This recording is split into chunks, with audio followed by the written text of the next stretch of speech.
The guest book on the sun-bleached driftwood table inside my rental cottage opens to a laminated page that never fades, never curls at the edges from the salt air. It holds a photograph of a typed legal agreement, and beneath it, in looping blue ink, the signature of my stepdaughter Melissa. Every single guest who stays at Gratitude Wave reads the story of how she sold her mother's beach cottage from under me after I drained my husband's life insurance to pay for her cancer treatment. And they all know that I now own it, free and clear, because she signed her name twice. Once to promise it to me, and once on the settlement check I never had to cash. My name is Claire and I am 53 years old. For 2 decades I was a marine diesel mechanic, the kind who could diagnose a cracked injector sleeve just by the rhythm of the idle, who rebuilt turbochargers on a workbench littered with feeler gauges and thread lock. I met my husband Tom because his 40-foot trawler lost oil pressure 600 yards from the marina where I ran the repair bay, and by the time I bench-bled a new oil pump and had the diesel clattering back to life, he was already half in love with my patience. Tom was a retired civil engineer, the quiet architect of every spreadsheet and color-coded folder in our fireproof filing cabinet, a widower with 1 daughter from his first marriage. That daughter was Melissa, and we married when she was 16. I sold my repair shop to become a full-time stepmother, thinking I could fix a fractured family the way I fixed cracked cylinder heads, with care and torque specs, and the belief that everything could be made whole again. I kept my old lockpick set in a biscuit tin under the bed because you never throw away a tool that still works. That detail mattered more than I ever imagined.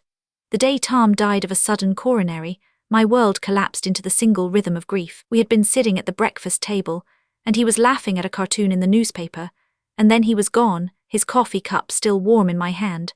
The funeral service had not even ended before Melissa and her husband Trent appeared, cutting a path toward me with the kind of practiced sympathy that sets your teeth on edge. Trent was a real estate developer who drove a black Range Rover and wore a solid gold watch that cost more than my first year's salary at the boatyard. Melissa had grown into a polished version of the sullen teenager I once made pancake breakfasts for, all linen blazers and talk of liquidated assets and restructuring the portfolio. They hugged me too tightly, promised to handle all the logistics, and within an hour Trent was already asking about the deed to Tom's house. I was too hollow to argue, too fogged by loss to register the shape of the trap that was already closing. The first day after the burial, Melissa insisted on helping me pack up Tom's personal things so I could, in her words, make a fresh start in a smaller place. She wore her sympathy like a pressed suit. In his office, a room that still smelled like his aftershave and the faint tang of blueprint ammonia, I found her flipping through his leather journal, a worn brown book he had kept on his nightstand for over 30 years.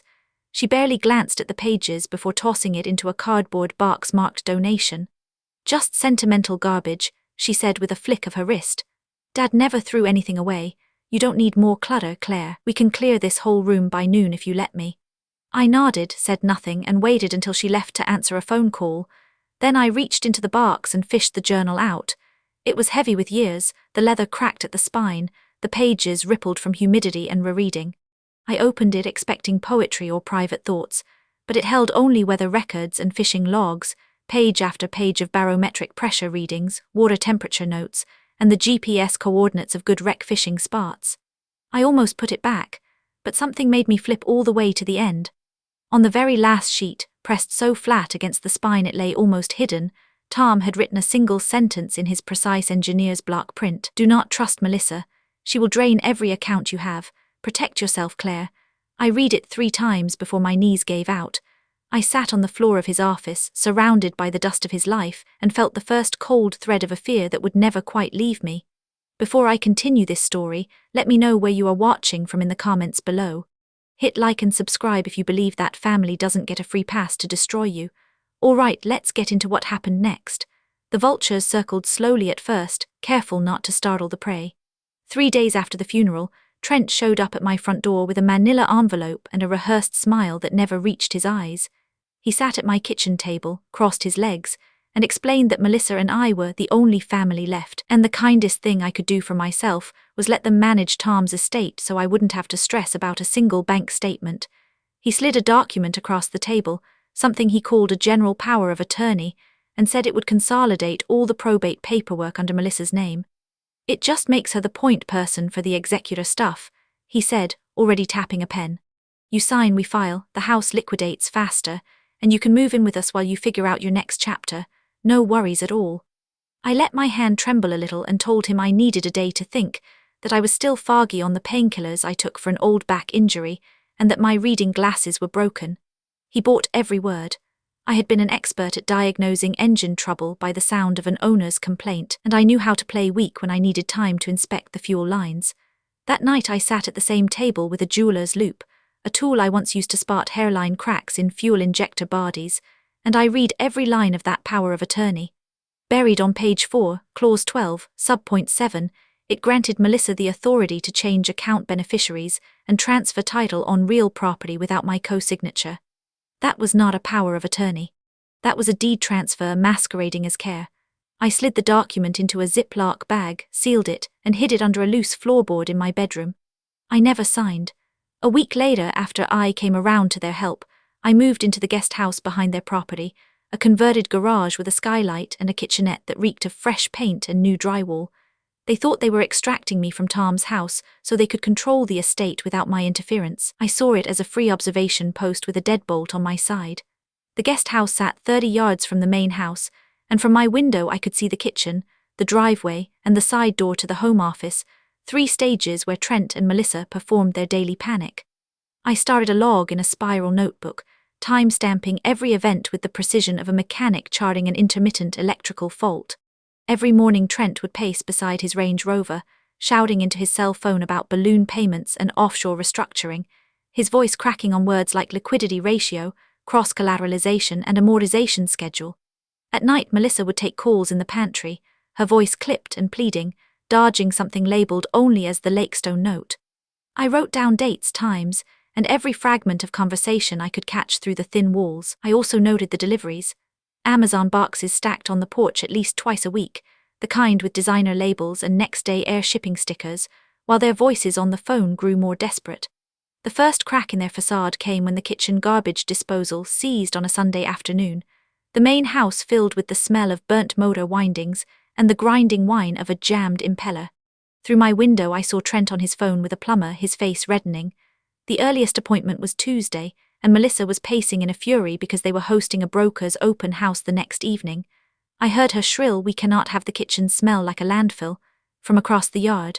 I walked over with a flathead screwdriver and a pair of channel lock pliers, the same tools I used to carry in a canvas roll aboard fishing boats.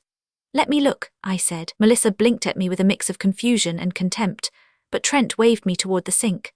I dropped to my knees on the tile, undid the P-trap with 2 turns of a slip joint, and caught the black water in a bucket I placed underneath. Inside the grinding chamber, I found a broken wine glass stem jammed sideways in the grinding ring. I fished it out with a magnetic probe, reset the thermal overload button on the bottom of the unit, tightened the jam nut with a tap from the plier handle, and had the disposal humming again in under 10 minutes. I wiped my hands on a rag and stood up to find Melissa in the doorway, her face shifting through 3 emotions before landing on something calculating. Behind her, Trent muttered, "Wait, she used to be a mechanic, she never mentioned that part." I smiled, thanked them for letting me help, and walked back to my guest house. I knew then they had underestimated me. I was inventory to them, a push to start, not a variable to solve. That same week I began poking deeper. Their home office door was always closed, but the locking doorknob was a $20 quickset, the kind with a keyway I could rake open in seconds. My lockpick set came out of the biscuit tin, a South Ord pocket kit with a standard hook, a city rake, and a tension wrench that had opened more frozen companionway doors than I could count. I waited until they left for a charity gala at the yacht club, dressed in evening wear and enough cologne to choke a horse. Then I walked across the yard in the dark, knelt at the office door, and inserted the tension wrench into the bottom of the keyway. I applied light torque with my left thumb, felt the pin stack bind, and worked the city rake in and out with a rocking motion. On the 3rd pass, all 5 pins set with a series of clicks, and the plug turned. I let myself in. The office smelled like leather and toner, dominated by a 4-drawer filing cabinet with a keyed lock that yielded to my hook pick in under 15 seconds. I opened the top drawer and began reading tab labels. Financials, real estate holdings, tax returns, and then a hanging folder tabbed Tom's estate in Melissa's own handwriting, the letters sharp and hurried. Inside, I found a stack of documents that dropped my core temperature by 10 degrees. The first was a deed of trust for a commercial parcel in Lakestone, Colorado, dated 4 months before Tom's death. It secured a promissory note for $940,000, and at the bottom sat Tom's signature. I held the page under my pocket flashlight, brought out my jeweler's loop and catalogued every discrepancy. The loop on the capital T was too tight, the pressure too heavy, the terminal stroke dragging a fraction of a millimeter to the left where Tom always lifted clean. I had watched him sign thousands of checks, and his hand moved with the light, precise rhythm of a draftsman. This was a forgery, and whoever did it had practiced just enough to fool a casual glance, but not a mechanic who had spent decades reading micrometers and run-out gauges. The grantor clause named Melissa and Trent as co-trustees of a blind trust they had fabricated, and the collateral clause cross-referenced the house I was still living in, Tom's primary residence. They were using his name to secure debt they could never repay, and when the balloon payment came due, the lender would foreclose on my home, not theirs. I kept digging. Behind the deed of trust, I found a signed promissory note between Melissa and a private hard money lender in Nevada, dated 3 weeks after the funeral. The note listed my social security number as a personal guarantor. I had never signed any such document, never even heard of the lender. The interest rate was predatory, and the default terms allowed immediate seizure of collateral.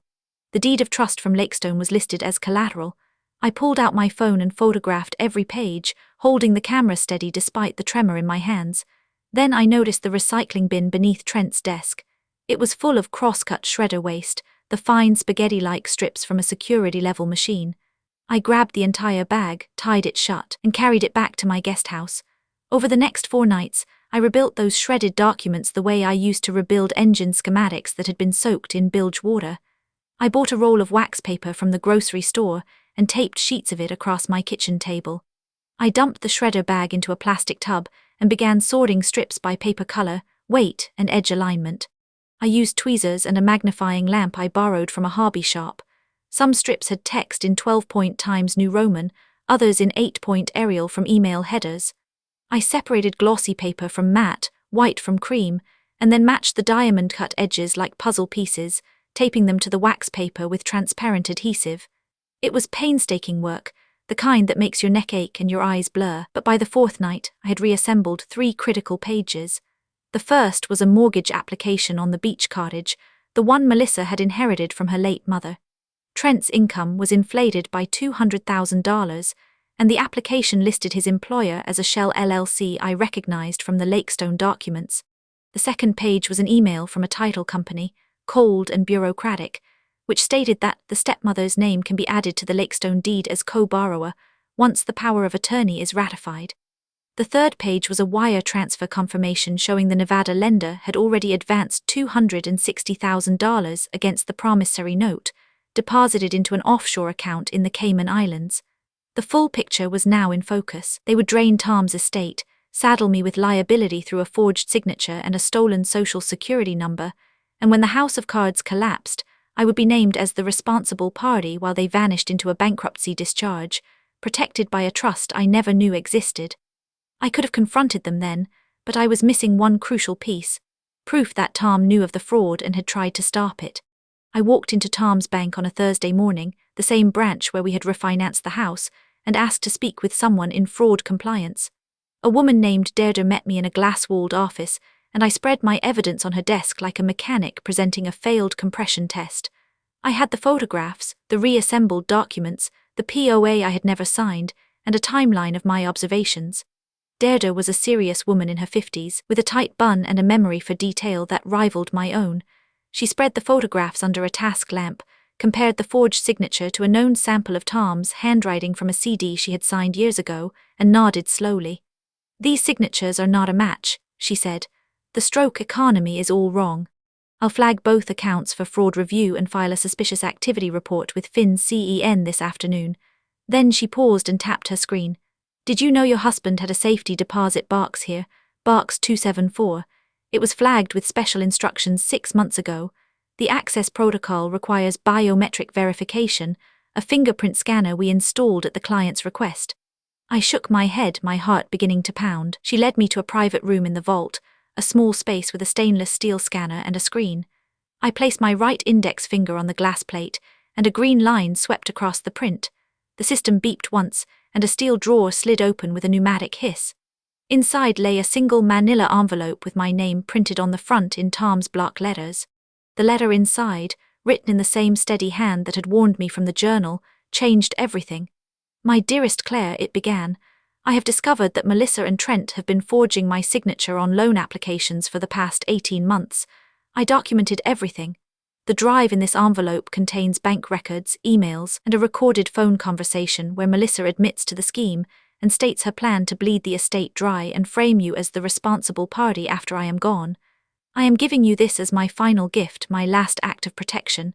Use it when you need to. I love you more than I ever found the words to say." The USB drive was taped to the back of the letter with Scotch tape. Stepdaughter helped me open it on a secure terminal in her office. The files were organized like one of Tom's engineering folders. Spreadsheets tracked 17 separate forged documents over 18 months, with account numbers, dates, and the true signature samples for comparison. There were forwarded emails between Melissa and the Nevada lender discussing the timeline for monetizing the stepmother's assets. And there was an audio file, a WAV recording timestamped 2 weeks before Tom's death, in which Melissa's voice, cold and sharp and utterly devoid of the charm she wore in public, told an unknown broker, "My father's wife is a pushover mechanic from some boatyard. Once he's out of the picture, I'll have her sign whatever you put in front of her, and you'll get your collateral. Just be patient." I listened to it 3 times, feeling the rage build and then crystallize into something far more useful, a plan. Stepdaughter told me the biometric lock was a dead man's switch Tom had insisted on. Only my fingerprint could open the box. Melissa had tried twice the week after the funeral and been denied by the system's security protocol, and the bank had mailed her a generic access denied notice without revealing why. Tom had locked the evidence behind my identity itself. I walked out of the bank with a digital copy of every file and the original letter folded inside my jacket. I did not act yet. I needed to know the full scope of the federal investigation before I tipped my hand. I called the FBI field office from a pay phone outside a gas station, and 2 days later I was sitting across a chipped formica table at a diner off the interstate with an agent named Carver. He was a lean man in his 40s, with tired eyes and a calm that came from decades of working mortgage fraud. I handed him a copy of the USB drive. He plugged it into a secure tablet, skimmed the files, and then looked at me for a long moment. "This connects 17 filings to an ongoing task force investigation," he said. "We have been tracing the Lakestone deal for 8 months. If you are willing to stay in the house a while longer, we can roll this up in a way that puts them both away for a long time, but you have to let them believe they are still in control." I told him I had been playing that part for weeks. We shook hands, and I drove home with the feeling that Tom's ghost was riding shotgun. 6 months after Tom's death, the universe threw a wrench into the machinery.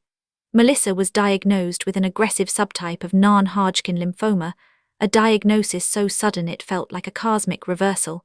The oncologist, a soft-spoken man with a schedule full of impossible cases, explained that standard chemotherapy had only a 15% efficacy for her particular mutation, but an experimental CAR T-cell therapy at a research hospital in Maryland offered remission rates above 80%.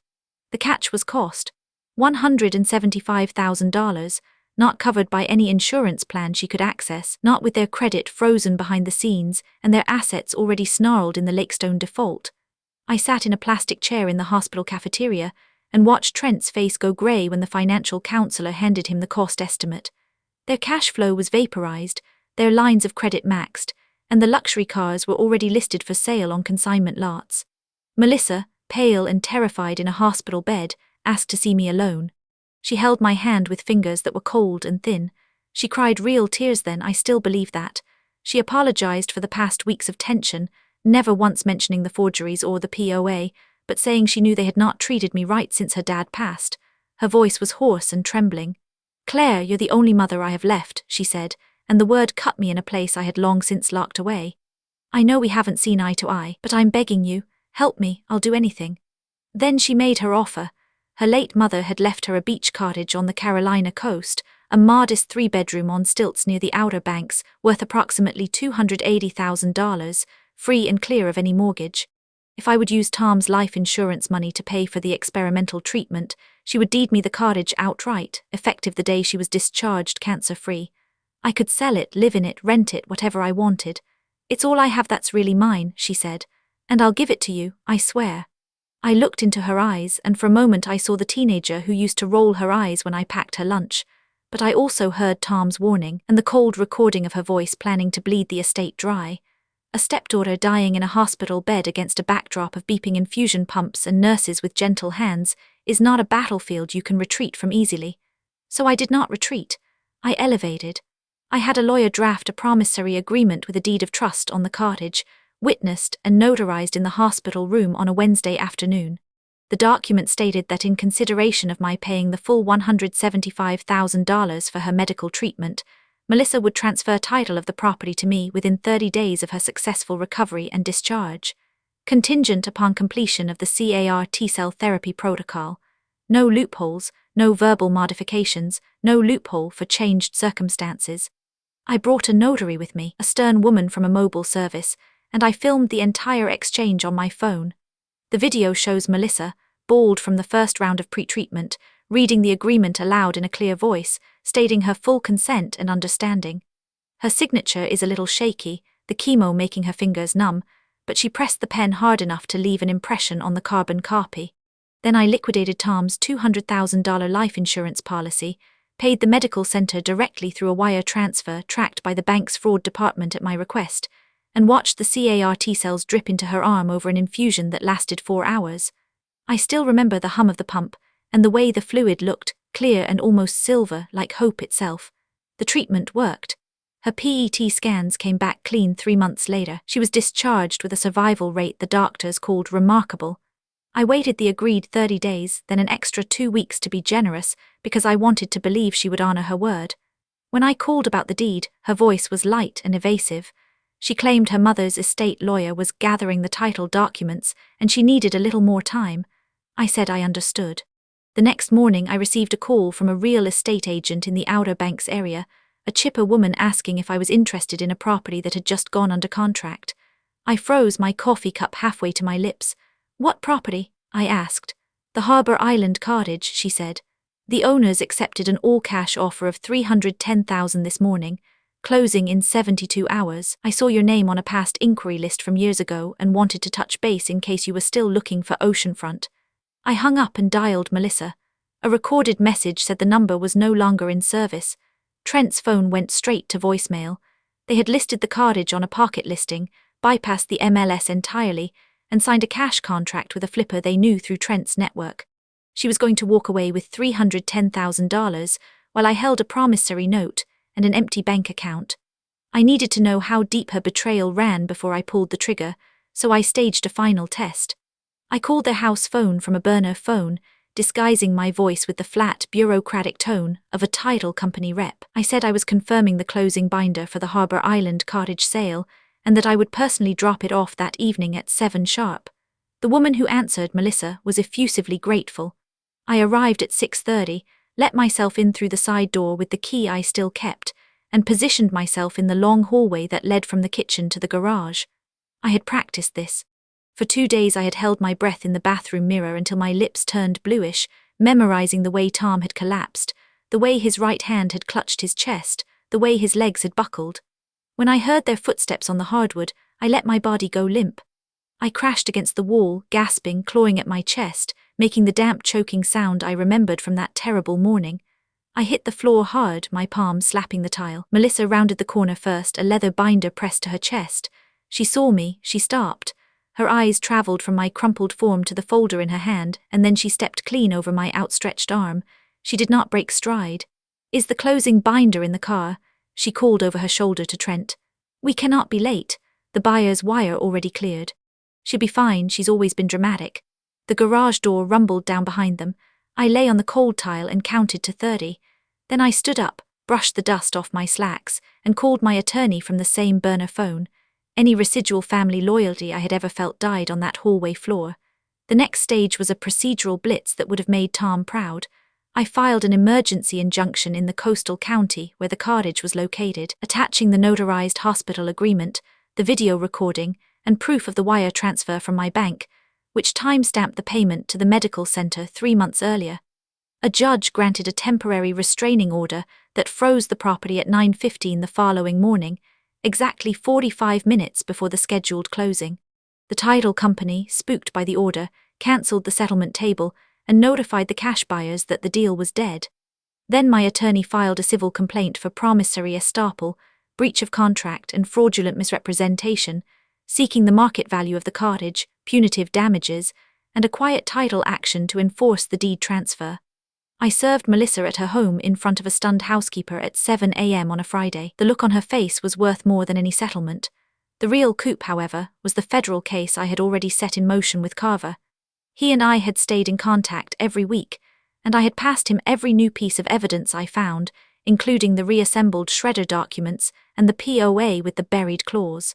2 days after the civil suit was filed, Carver obtained sealed indictments for wire fraud, identity theft, and money laundering against Trent, with Melissa named as a co-conspirator. We planned the execution around the deposition my attorney had scheduled in a Charlotte law office. The idea was elegant in its brutality. Melissa and Trent would be compelled to appear, thinking they were going to intimidate me into dropping the suit. Instead, they would walk into a room where every lie they had told would be dismantled in front of a court reporter, and when they tried to flee the financial consequences, the FBI would be waiting in the hallway. The day of the deposition, I sat at a polished conference table inside a sterile beige room with my attorney to my left and the court reporter's stenotype machine clicking softly behind me. Melissa walked in first, her hair grown back into a severe bob, her face still thin from the treatment but her eyes sharp with the same old entitlement. Trent followed, his jaw tight, his watch still gleaming. Melissa hissed at me across the table, "You're going to regret this, Claire. The cottage was never yours, you can't prove anything. A jury will laugh at a dead man's life insurance paying for a gift your stepdaughter made under duress." I opened the leather portfolio in front of me and slid a single page across the polished wood. It was a certified copy of the hospital agreement, the notary seal crisp and unassailable. "Your signature," I said, my voice quiet and steady. "You signed this while I held the pen you couldn't grip because the chemo made your fingers numb. Do you remember that, Melissa? Do you remember telling me you'd give me anything?" She snatched the page, her eyes scanning the clauses and her composure cracked. "We'll just claim you forged it," she said, looking at Trent for backup. "It's her word against ours and she has no witnesses." I did not answer. I took out my laptop, turned the screen to face her and pressed play. The video filled the silence, her own face staring back at the camera, her own voice reading the terms. "I, Melissa, agree to transfer title of the beach cottage at 14 Sandpiper Lane to Claire within 30 days of my recovery." The room went quiet. I let the video play to the end, then closed the laptop. I leaned forward. "You might also want to know that the Lakestone note has been flagged as fraudulent. The bank filed a suspicious activity report with FinCEN 6 weeks ago. And the FBI has been investigating your little shell company for 8 months. They have the recording, Melissa. The one where you called me a pushover mechanic and promised your lender I'd sign anything. Do you want to hear it?" As if on cue, the conference room door opened a second time. Agent Carver entered with 2 uniformed officers. He walked directly to Trent, who was already backing toward the wall. "Trent," Carver said, his voice as calm as lake water, "you're under arrest for wire fraud and identity theft under 18 U.S.C. Section 1343. You have the right to remain silent. Anything you say can and will be used against you in a court of law." Melissa started screaming, something about entrapment and due process, and how I was just a jealous ex-stepmother. Carver turned to her, unholstered a copy of the recorded phone call transcript from Tom's USB drive, and read the relevant lines aloud in the same flat tone. Her face went the color of chalk. She was handcuffed a minute later, still yelling, but the fight had gone out of her eyes. They were both led out of the room, and the court reporter finished her last line with a final click. I sat in the chair for a long moment, listening to the hum of the building, and then I gathered my papers and walked out into the sun. The civil case proceeded without their obstruction, because both were too busy with their own criminal defense to mount a meaningful challenge. The court found in my favor on all counts, awarding me $350,000 in damages. The figure accounted for the current appraised market value of the cottage, my legal fees, and punitive damages for the deliberate fraud they had perpetrated against a widow. Because Trent and Melissa could not pay a lump sum without liquidating assets the FBI had frozen as evidence, the court issued a judgment lien against the cottage itself. For 6 months, the lien went unsatisfied, and I filed a motion for a writ of execution. The foreclosure process was quiet and procedural, handled by a local attorney I trusted. I attended the auction in a small courthouse room where the only other bidders were institutional buyers who had no interest in a property tied up in litigation. I submitted a credit bid, equal to the amount of my judgment, which meant I did not pay a single dollar in cash. I simply exchanged my court-ordered claim for the title. The deed recorded in my name on a Tuesday afternoon, and the following Monday I drove out to the island with a new Schlage deadbolt in my passenger seat and stood on the porch watching the waves roll in. I named the rental cottage Gratitude Wave because irony is a sharp and lasting blade, and I wanted the name to cut every time someone asked its meaning. I renovated the place with the same thoroughness I once applied to rebuilding diesel engines. I sanded the decks, red-tiled the bathroom, replaced the corroded water heater, and rewired the kitchen outlets that had been a fire hazard for a decade. But I left one piece of furniture untouched. Near the front window, where the morning light slants onto a driftwood coffee table, I placed a leather guest book. I laminated the first page myself, sealing inside a clear plastic sleeve a photograph of the promissory agreement with Melissa's signature, a printed excerpt from the hospital video transcript, and a brief recounting of the betrayal. Beside the agreement in permanent ink, I keep the original settlement check the court issued in my name for the punitive portion. It is made out to me, but stamped on the back line is Melissa's signature from her frozen personal account, because the funds were seized to satisfy part of the judgment before the bank froze everything. I never had to cash it. It sits there as a receipt. Every guest who checks in reads the story before they even unpack their cooler. The book now fills with notes from strangers who marvel at the cruelty of someone restored to life by a stepmother's sacrifice, only to sell the roof over that sacrifice the moment she could. They write about decency, about karma, about the small ways we protect ourselves from the people we once called family. Trent is still in federal prison, serving a 7-year sentence for mortgage fraud conspiracy. He will be out in 5 with good behavior, but his credit is ruined, his real estate licenses revoked permanently, and his name is toxic in every circle he once owned. Melissa took a plea deal and served 18 months in a minimum security facility, followed by 3 years of supervised release. She now lives in a 1-bedroom apartment 2 states inland, working a telemarketing job that pays barely above minimum wage. Her credit score is in the low 400s, and the beach cottage that might have been her inheritance now generates a quiet rental income for me. The guest book tells her story over and over, and every new signature beneath the laminated page is a tiny monument to the consequences of her choices. I still keep Tom's leather journal in my nightstand. His warning on the last page has faded a little from my own rereading, but I trace the letters once with my finger, memorizing the weight of his hand. I visit his grave every month with a piece of sea glass or a smooth stone from the beach below my cottage. I tell him the story, even though I think he already knows. Sometimes, when a new guest writes in the book about the power of a promise kept, I feel his presence in the salt air. Have you ever discovered a dark secret about someone you trusted completely? How did you handle it? Let me know in the comments. If you enjoyed this story, hit the like button and subscribe for more tales of betrayal and quiet justice. Until next time, remember that gratitude is more than a word. Sometimes it's a legal document.